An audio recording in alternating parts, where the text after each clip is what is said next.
جو چراغ صرف اپنے لیے چلتا ہے وہ آنکھ کے سوا کچھ نہیں، اور جو چراغ دوسروں کے لیے چلتا ہے وہ روشنی ہے، نور ہے، شعور ہے۔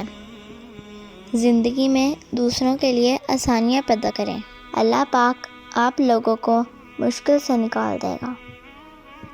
اے ہمارے مہربان اللہ، ہم کمزور اور خطا کار ہیں، ہم تیری رحمت کے طلبگار ہیں، ہم پر رحم فرما، ہمارے دانستہ اور غیر دانستہ گناہ معاف فرما، اور ہمارے دلوں کو نور ہدایت سے بھر دے۔